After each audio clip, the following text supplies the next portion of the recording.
Police investigate a complaint and its connection to a city councillor. I'm fully complying. I have nothing to hide. Are other councillors involved in this probe? Plus, a Calgary man accused of using social media to lure and threaten girls. Young people, unfortunately, they're just no match for these adults that are online. Nearly 24 charges against a youth coach, and police think there may be more victims.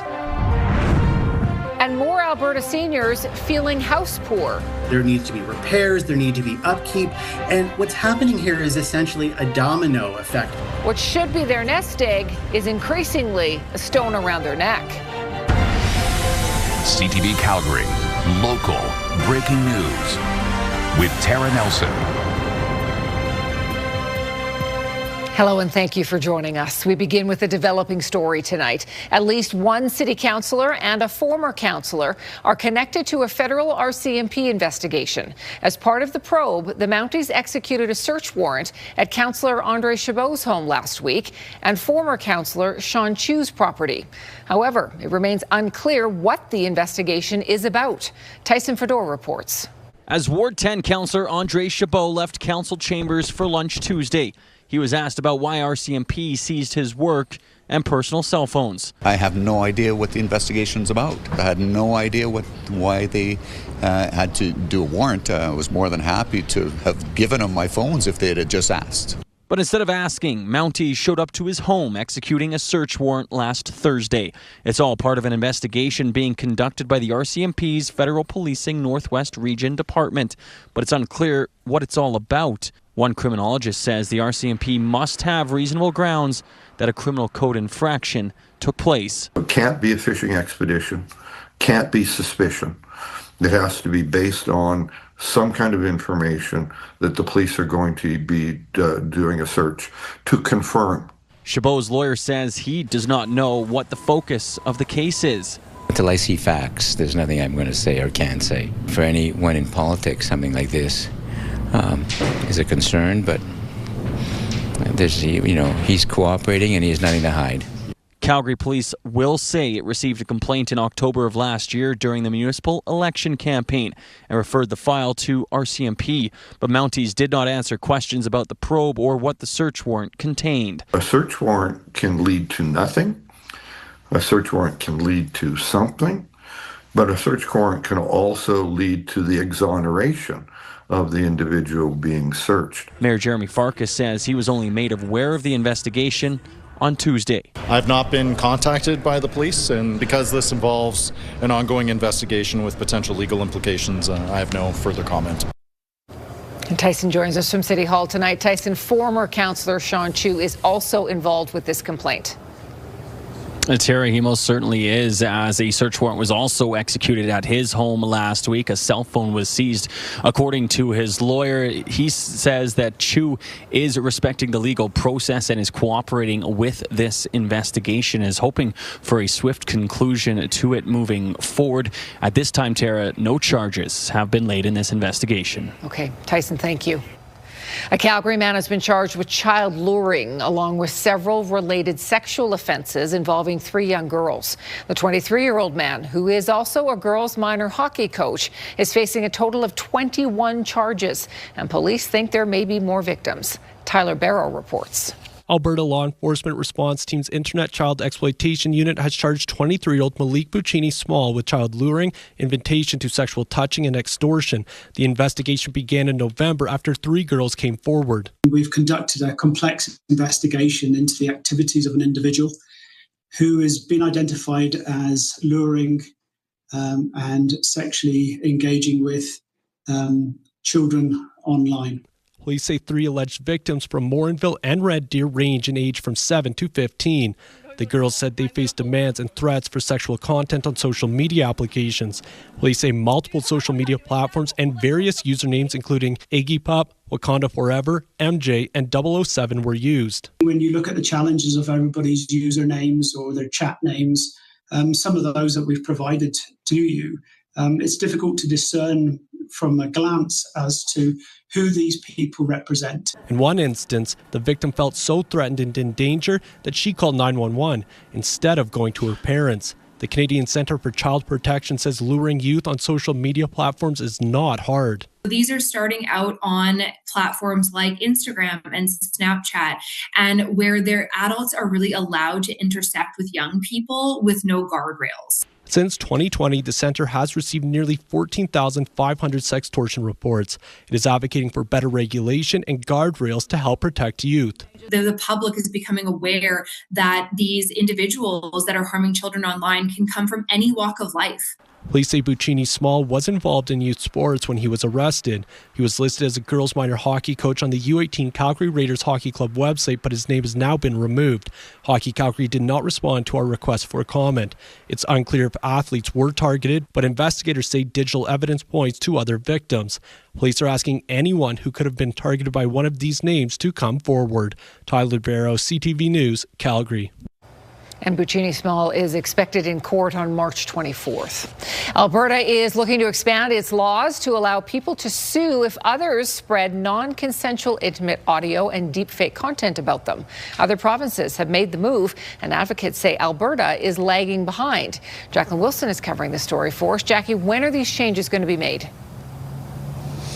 Tara, so Technology Minister Nate Glubish tells me that it is a bit of a moving target as to when the legislation will be created, but he's hoping to do so in the fall. And he says that he is working with the Justice Minister, Mickey Amory, on this. And they're really putting in some time on it because when they do create the update, they want it to be all-encompassing so that, it can work as technology just continues to evolve.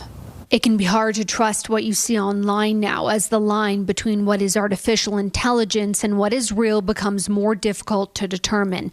But for victims of AI-generated intimate content, the harm is very real. This is an assault on the very integrity of a person.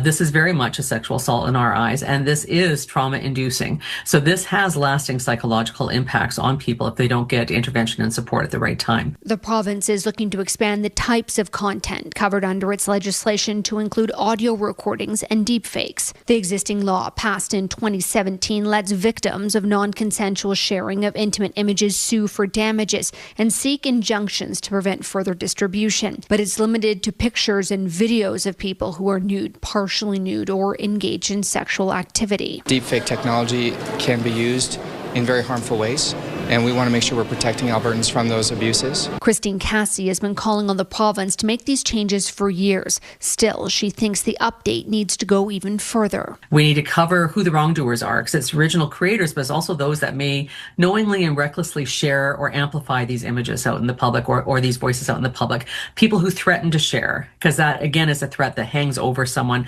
and those who profit from that distribution. So we've seen that quite a bit with Pornhub, but there's other pay sites or advertisers that may benefit from this. Cassie also wants a better process in place to take down the media and to de-index it quickly so that there's no further creation, distribution, or digital footprint that can harm the victim. And there is a growing number of victims. Since 2022, well over 100 cases are reported to Calgary police every year. In the first 2 months of this year, there's already been 29, but police believe it's heavily underreported, and they encourage victims to come forward. Jacqueline Wilson, CTV News, Calgary. An 18-year-old has been charged following a fatal shooting on the QE2 earlier this month. 22-year-old Barinder Singh and his friends were on their way from Edmonton to Banff on the 14th. They say a pickup truck passed them near Leduc, and then moments later, Singh was shot. Jimmy Gassner of Lloydminster has now been charged with second-degree murder. RCMP have not spoken to a possible motive. Singh's friends say they did nothing to provoke the shooting. They're speaking anonymously because they are afraid of a second person in the truck who has not been charged. We didn't overtake them. It's not about road rage. We didn't honk at them, nothing like that. They just come randomly and shot and they ran away. It went through my headrest and go through his neck, and he died in my lap. I was fully covered in his blood. Singh had been in Canada for 3 years. His remains are en route back to his family in India. Several rural RCMP detachments across Alberta are getting new officers. 21 new recruits graduated from the cadet training program at the RCMP depot in Regina yesterday. They are going to communities including Cardston, Bogani Nation, Redcliffe, Coronation, and Stettler. In the past 2 years, the RCMP has received more than 5,700 applications from Albertans. You're watching CTV News, Calgary.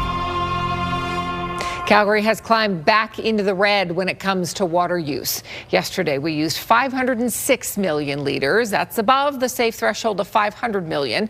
The city wants to get demand back into that safe green zone to ensure firefighting needs while work continues on the Bears Paw South feeder main. About 300,000 litres of water was used to fight a house fire and an apartment fire yesterday. Meanwhile, the city says construction is progressing well, and one section of pipe that was shut down for work on a valve is returning to service. People in North Calgary may notice their water is a bit cloudy, but that is temporary and it is safe to drink. All right, let's bring Jody Hughes in now for our first peek at the forecast. We're waiting on snow. We are, and we can see it already into the Rockies as I take a look back at the past 6 hours. That snow falling throughout British Columbia and on both sides of the range, with some rain into the southeast corner of our province. It is impacting travel. You can notice the greatest impacts both sides of the Rockies, and here's a look at some of those highways, including through Banff, Rogers Pass, more wet along Highway 3 around Elko near Fernie, and here in Calgary we still have those dry road conditions, but you can feel it, you can sense it, and we are on our way to more snow. I'll have details in a moment. Thank you, Jody. The Workland Centre, formerly Arts Commons, received a big funding boost today toward its Transformation Expansion project. A ceremony led by Blackfoot elders officially named the future BMO Lodge. BMO donated $2 million over 10 years toward the public space. It will connect the project's 1,000-seat Osen Victor Playhouse and 200-seat performance space. The BMO Lodge was designed with consultation from First Nation communities, and it reflects Indigenous lodge typologies, including teepees. When we have our own lodges and we have our smudge and our circle, that's an environment also, because we, in our oral practice, we include natural law and all the magic beings, that we are all related. So a lodge brings us together. The Workland Centre Transformation Expansion is now in its second year, and in addition to the 2 new performance venues, it also includes a redesign of Olympic Plaza. As the clock ticks on the first deadlines for a new pipeline project, even the Premier admits Alberta may not get everything sorted in time. We'll explain. And owning a home doesn't necessarily guarantee financial security. A new report suggests many older Albertans are now struggling with the cost of upkeep. That is still to come.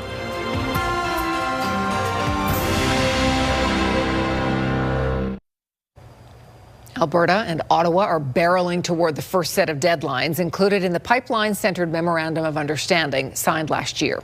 The agreement hinges on a number of conditions being met, but as Tim Brook explains, certain parts of the project are already proving to be difficult.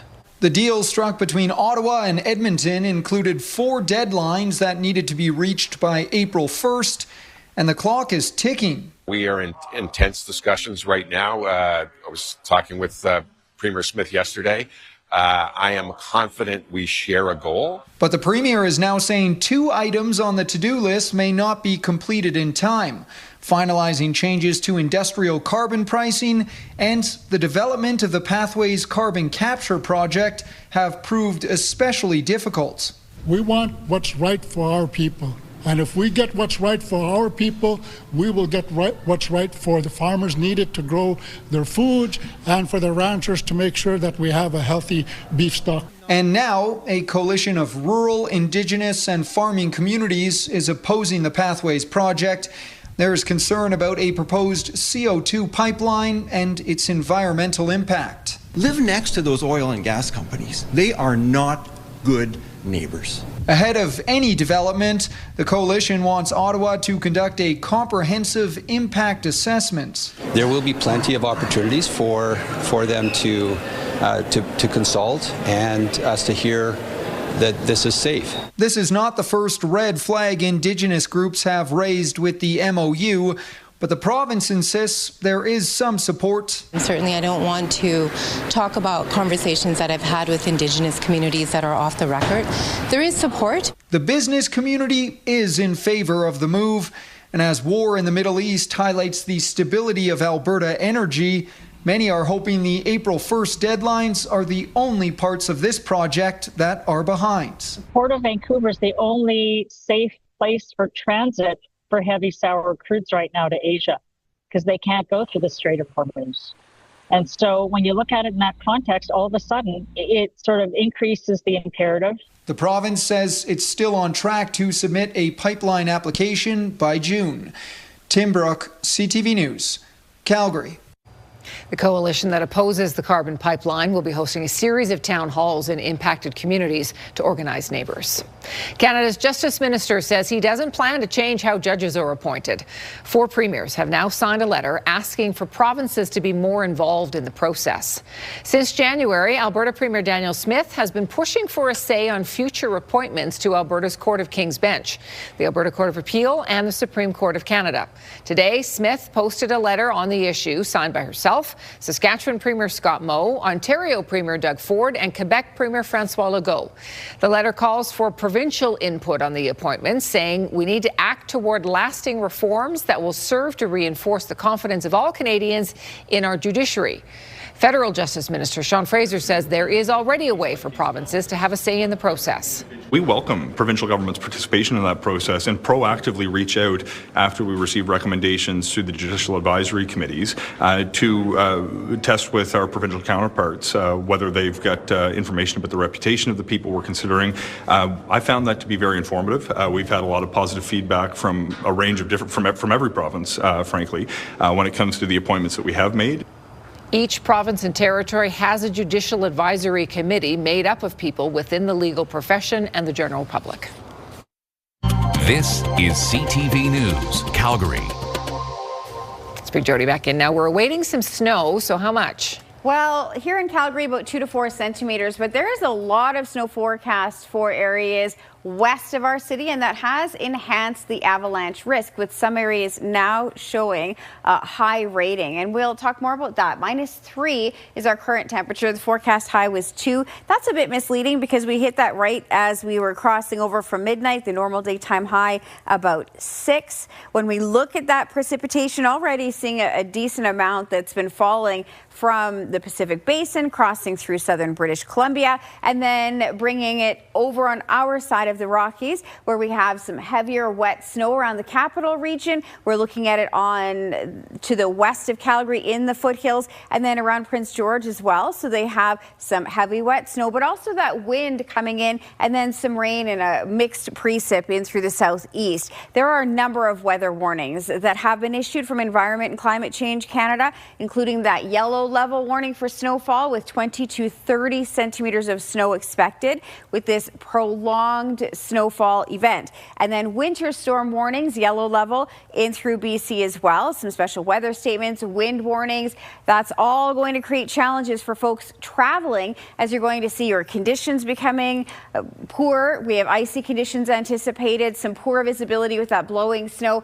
Not a really strong wind gradient just yet here in Alberta, and we don't have a lot of snow on the ground in southern Alberta, but certainly still noticing it into the Rockies. And this is where we have that elevated risk, that high rating from Avalanche Canada, as we're looking at the danger level increasing. When you add fresh snow onto this base, it's already full of some instability in the layering. In Calgary, we're looking at scattered flurries starting even tonight, but a higher likelihood of it happening throughout Banff, which it already has been, and then Lethbridge a little bit less. That snow coming in throughout the day, lasting until Thursday, and then we'll see a bit of an improvement for the latter part of Thursday, but it's really on Friday that we're going to notice that increase in temperature back to above seasonal values for our daytime highs, and then we'll stay at least above freezing, not necessarily to seasonal, which is around 6, but above freezing after Friday. Your Action Furnace 5-day forecast, -1 for tomorrow's daytime high. We'll hit that pretty early in the day,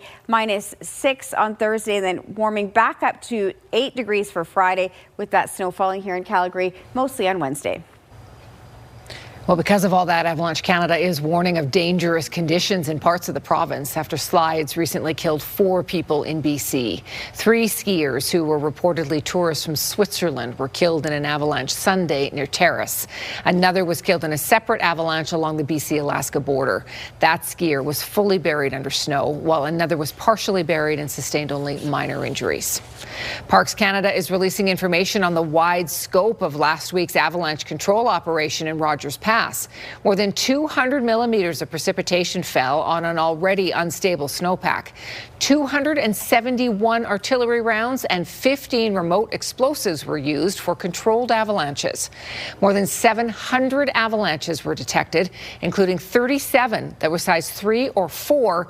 That's big enough to destroy vehicles or small buildings. Road closures were limited to 65 hours, a figure that would have been even longer, Parks Canada says, if not for its partnership with the armed forces. Just ahead on CTV News at 6, unraveling the final seconds of that deadly Air Canada crash. Why the runway warning system didn't trigger before the collision. And deep in the heart of dark and spooky caves, new creatures are being discovered. That's still to come.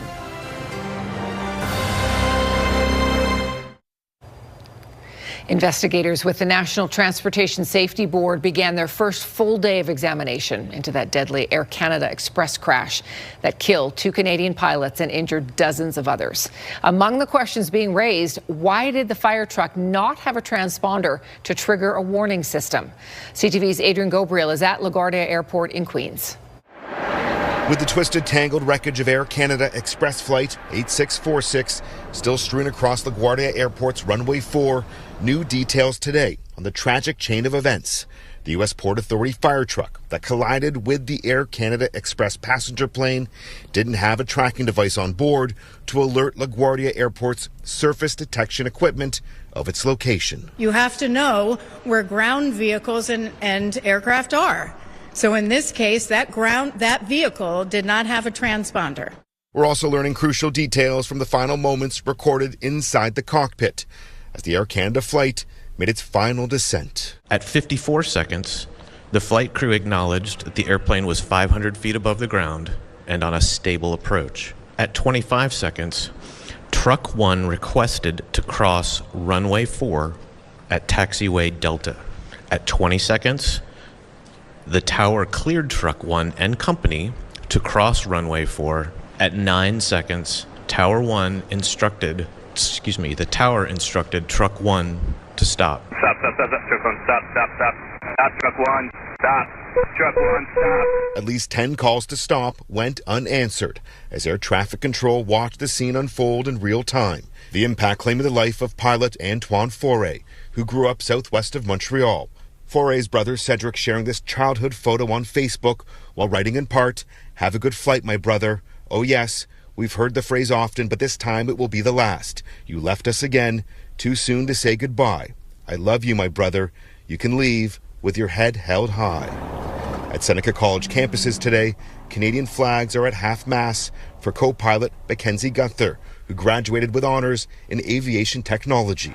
There are also stories of survival. Flight attendant Solange Tremblay suffered multiple leg fractures after she was ejected from the aircraft while still strapped to her jump seat, her family calling her survival miraculous. Aviation experts believe the pilots may have saved the lives of dozens of passengers. The crew, in my opinion, heroically did what they could to slow the aircraft down and to lessen the impact. This comes as confirmation that 3 Canadian Transportation Safety Board inspectors arrived at the crash scene this morning to work in lockstep with their U.S. counterparts. They are entitled to tour the wreckage. They also have access to most of the recorded information that will be collected during the investigation. As for the flight data recorder, analysis on that is expected to begin today, with a transcript of the cockpit voice recorder released tomorrow. Adrian Gabriel, CTV News, Queens, New York. A survivor of that Air Canada crash was traveling home from Calgary. Jack Cabot says he was in Calgary for a short spring break trip and was connecting home to New York through Montreal. While recording a selfie video moments after he escaped onto the tarmac, you can see the moment the nose of the plane tipped back. The 22-year-old student attends Ithaca College. He spoke to Anderson Cooper on CNN last night. I mean, did you feel the impact? Did you hear it? Yeah, absolutely. Everybody got completely jolted. I mean, we all, everybody just like banged something. We jumped on the wing and jumped down, and everyone was kind of helping each other. There was people helping with holding people's hands. There was people helping with people's luggage, and there was this kind of like really strong sense of like we're a community and we're going to get through this one together. Cabot says passengers were on the tarmac for 20 or 30 minutes before a bus came to pick them up. He only received a bruise on his forehead. Still to come, the bets are just about back. Countdown is on to opening day at Century Downs as drivers and their horses get ready for another lap around the track this season.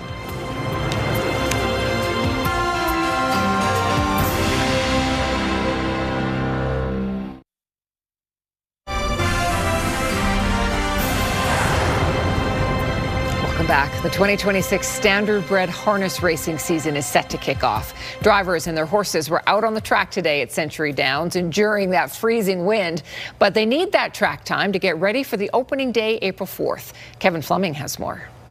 They're back inside after a number of laps around the track, and James Junquist has 3 horses he's getting ready for the start of the Standardbred harness racing season. He says racing is in his blood. My great-grandpa, Fridolf Junquist, started racing when they first came over from Sweden a long time ago. My grandpa raced, my uncle John raced, and my dad raced. So I'm a 4th generation horseman. Junquist says drivers train with a heavier 2-wheel sulky to build endurance in their horses. The race bikes you see us in on the weekend, those are more like your NASCAR cars. So they're carbon fiber, they're light, and they're really built for speed. Rod Hennessy has 16 horses in his barn at Century Downs.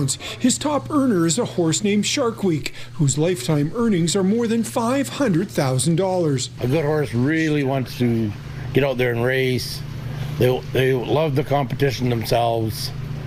And I guess it's just like any other sport. If the athlete wants to do it, they'll do it. Josh Murphy says harness racing and the horses bred here are part of Southern Alberta's rich equine culture. We're breeding a lot of horses, and our horses from here, some get sold out of province and are racing on big stages at big tracks, and we have a lot of good horses here, but overall we have a really healthy horse population, and that's really kind of your important base. Shelley Arsenault is looking after 7 horses in her barn as they all cycle through a day's training.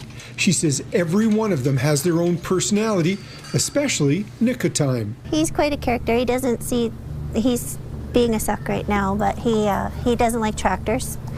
So if he sees a tractor, he'd rather have me in the middle so it gets me first.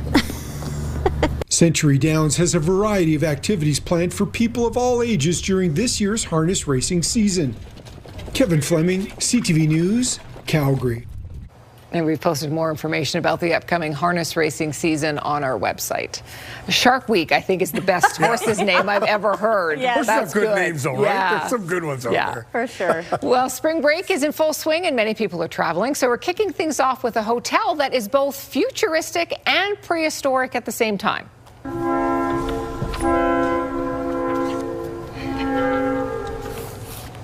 Those are dinosaurs working the front desk. Wow. Okay. Animatronic, at first I thought they were people dressed as dinosaurs, but they're not, no. Anna Lynn, who took this video, says she did not know when she was checking in it would be dinos behind the counter. This is the Hena Resort and Spa at Kansai Airport in Japan. She said she wasn't expecting it, but they were very polite, more polite than some people she knows. Kind of cool. The bell, what are they? What were they? Front desk? Were they also? I don't know. Love that. Well, here's a trail that gives new meaning to the term house band. Staring at the blank page before you, open up the dirty window, let the sun illuminate the words that you cannot find, reaching for something in the distance, so close you can almost taste it. These are roommates Johnny, Caden, and Ron. They're just here to remind you life's short, be silly, make memories. Have fun. Yeah, have fun with your friends. Maybe we need to do our own house band. Yeah. Sure, why not? These are the kind of people, if you have to have roommates, you want them to be like you, so you just can have fun together. It's so fun. Well, researchers have uncovered quite a few new creatures lurking in Cambodia. So a nearly 2-year survey of limestone caves uncovered, first of all, this turquoise pit viper, also a flying snake, Yeah, a flying snake. No, thank you. Newly discovered species of geckos, micro snails, and millipedes. Conservation charity Fauna and Flora oversaw the effort to track down and document all these newly discovered animals. They say they have only scratched the surface in their journey to find more critters and help protect that area. How cool would it be to discover new Wouldn't it, though? Right? Wouldn't it Unless just? you're the one discovering the flying snake. And it comes flying at you in a dark cave. Did I mention dark cave? No, absolutely not. You just go running. Forget it. Still to come, we see the price of gas soaring at the pumps, and now there are warnings that other costs may soon follow as the war in the Mideast drags on. Those details are in our business report. We are taking a look at some of that cloud cover over top of Calgary, and you'll see more of that over the next 24 hours. And also some more snow. I know we worked really hard to get rid of it, but we're back into that trend with some cooler weather. Right now sitting at -4 in Calgary. We have some of that colder air already present in the territories down throughout to northern and central Alberta, cutting down toward southern Ontario with some precipitation associated with that trough underneath Hudson Bay and moving up through the Atlantic coast. But for us, the thing we're more concerned about are these series of low pressure systems working in alignment to prompt all of those weather warnings in the west, which we'll detail. But we have locally some snowfall warnings, some winter storm warnings as we look at that cooler air mass, that polar vortex that's over east central Canada that's having enough of an influence that we have zonal flow across the western prairies until we get back into Friday, and that's when a ridge of high pressure will edge into southern Alberta, boosting our temperature up. But before that happens, travel will be compromised. If you're heading west, we have temperatures that will remain below freezing around the Calgary area right through until Friday. So we're not even getting close to our daytime high.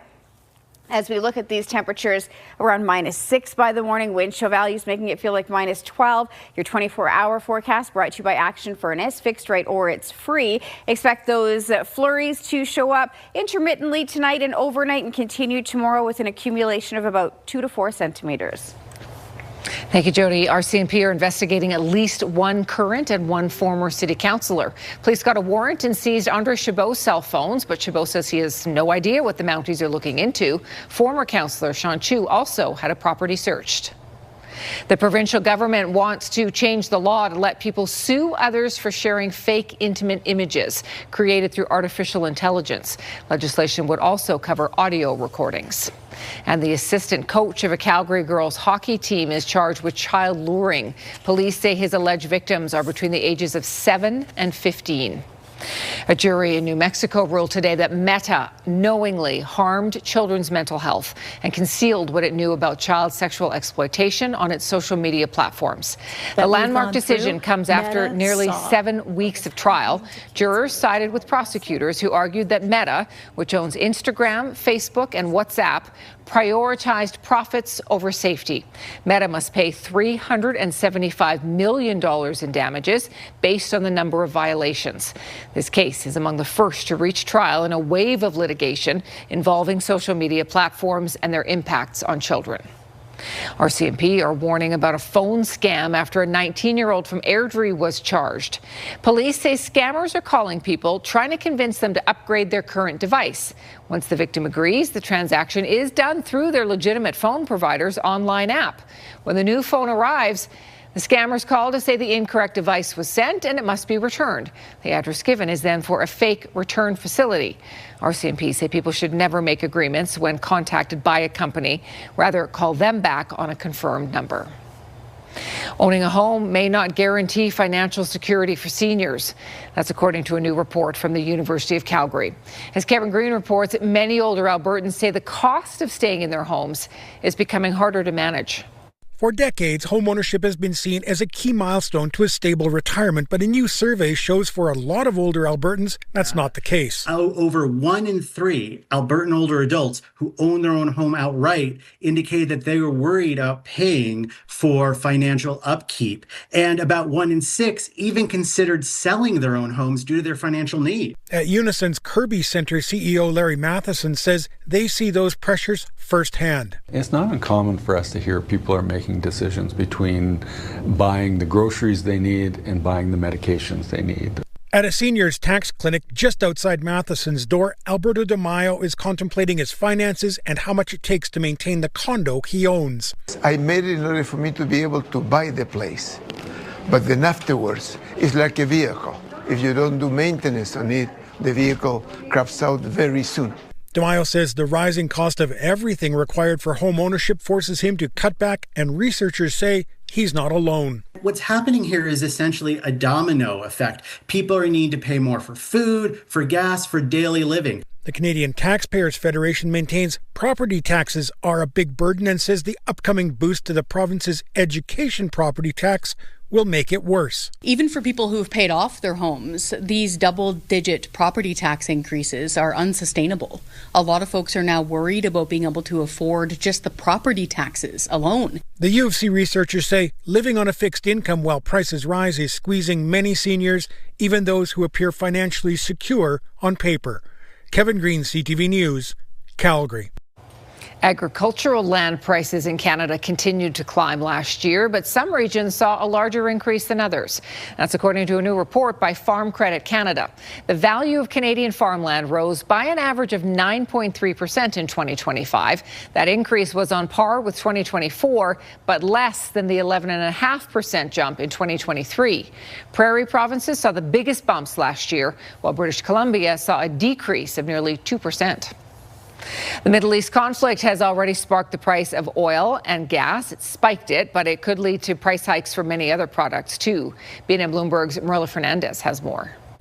The CEO of Dollarama says the discount chain will try not to pass on price increases to customers. The discount store just reported earnings with sales of just over $2 billion for the quarter. But Dollarama is bracing for weaker demand, saying the Iran conflict will likely lead to price increases for any goods that need to be shipped. Dollarama CEO says those costs will permeate the supply chain for at least the next few months. Here are the closing numbers for the day. The Canadian dollar is up to 72.66. West Texas Intermediate is up over $4 to 92.35. Western Canadian Select is down $9 to 72.91, and the TSX gained 57 points today. Those are your business headlines. I'm Marilla Fernandez. NASA has announced plans to build a multi-billion-dollar base on the moon. The moon base will not appear overnight. We will invest approximately $20 billion over the next 7 years and build it through dozens of missions, working together with commercial and international partners towards a deliberate and achievable plan. The space agency says the new lunar base will support sustained operations on the moon using components from a canceled orbiting space station project. The change is linked to the Artemis mission, which will return astronauts to the moon for the first time in nearly 60 years, with Canadian Jeremy Hansen flying around the moon in April. The WHL playoffs begin Friday. The Calgary Hitmen will face the Brandon Wheat Kings in the first round. Len has that for us next.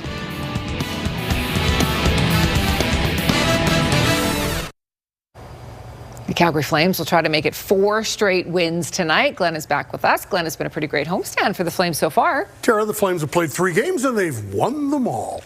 Tonight they go up against a team trying to chase down a playoff spot. The Flames will try to play spoiler against the LA Kings tonight at the Dome. Kings enter the night in 4th place in the Pacific Division. They have 73 points. They're 4 back of the Edmonton Oilers for 3rd. The Kings are just 2 points back of Nashville for the final wild card spot in the West. The Flames figure they'll be facing a desperate team tonight. They're in a spot where they're pushing, right? And every single game, every single point, matters for them. And for us, we're focusing on our game and playing our best as close to 60 as we can. And I feel like if we do that, it gives ourselves a good chance to win. And obviously, you go into these games and you see kind of where the standings are and those sorts of things. And especially in your division too, right? You want to keep playing well and keep moving this thing forward. Obviously, with what's happened over the last little while, it's easy to kind of pack it in. But, we really want to win these games. And I think everyone's playing hard for each other, and we're having a lot of fun. Maybe playing a bit looser, while at the same time, I think our attention to detail has been really good. Puck drop for tonight's game in just a few minutes' time at the Scotiabank Saddledome. WHL playoffs open up Friday night. Calgary Hitmen go up against the Brandon Wheat Kings in the first round, and the Hitmen have home ice advantage. From the right point, now down low. Doc feeds it back across. Meunier scores. Not much separated the Calgary Hitmen and Brandon Wheat Kings in the regular season standings. The Hitmen finished with 85 points and finished 4th in the East. The Wheat Kings ended up with 82 points and were 5th. The Hitmen surprised a lot of people in the regular season and are excited for the playoff journey. We're super confident. I mean, you know, we feel like we match up really well. We're going to play them straight up. We're going to play defense hard and capitalize on their mistakes. The Hitmen know it's not going to be an easy series against the Wheat Kings. The Wheat Kings have some skill and can put the puck in the net. Captain Axel Hertig says this will be the key to advancing. A lot of puck management. That's what we're going to talk a lot about. Mostly our team, what we have to do. We know they got good players on the other side, but what we can control and what we can do, that's what we're focusing on. We know we're facing a good team, but we know we're a good team, so we just got to control what we can control, not focus on other stuff. So we can just focus on the things we control, good preparation, good practices before, and then be ready to play the game on Friday. This will be a 2-3-2 series, and because of rodeos in Brandon, the two teams will face off in nearby Virden, Manitoba for the 3 games there instead. Yeah, a good experience. I think every playoff year is a little bit different. You know, for half our group, they don't know any different as far as being in the league. So, but it'll be a good experience. It'll be a good atmosphere. You know, both our in our home games, but also going on the road in a smaller environment. And you know, our group has really enjoyed going on the road. So, you know, the 2-3-2 is something that I think we're comfortable with. This is Ludwig's last season in the WHL. He'd like the Hitmen to go on a playoff heater. I'm super excited, especially my last year. I want to go with a bang, so I'm going to try and stay in the Western Hockey League as long as I can, so we're going to have some fun and win some hockey games. First 2 games of the series will be played Friday and Sunday night at the Scotiabank Saddledome. Calgary Canucks back home for games 3 and 4 tonight and tomorrow night. In their series against the Canmore Eagles, the two teams split the first 2 games in Canmore. Puck drop for tonight's game a little after 7 o'clock at the Ken Bracco Arena at Max Bell. And the Calgary Stampeders have extended Canadian defensive back Adrian Green for a couple more seasons. Good signing. He has become one of the top corners in the CFL. Well, we've been waiting all day for snow. It's coming. It is coming. So I'm going to start you off with a nice palette cleanser. This is our weather window brought to you by Lux Windows and Doors, crafting quality windows and doors for your style, budget, and Alberta's climate. RJ DeRosa sent in this photo. You'll enjoy it because this part less enjoyable. We have a number of weather warnings, mostly winter related, including snowfall warnings with up to 20 to 30 centimeters of snow expected west of Calgary. Snow just to the west of us and certainly present in through BC. You can see it in Banff already, and it has enhanced our avalanche risk, especially west of Calgary throughout Banff National Park. So you do want to take caution if you're heading out toward BC or from, and potentially even postpone if you can. In Calgary, -1 with that snow tomorrow, 2 to 4 centimeters, and we're looking at -6 Thursday. But look at Friday and Saturday. Timing is everything. Very nice. Thank you, Jody. For breaking news anytime, go to our website, ctvnewscalgary.ca. Thanks for your company. We'll see you tomorrow. Bye-bye.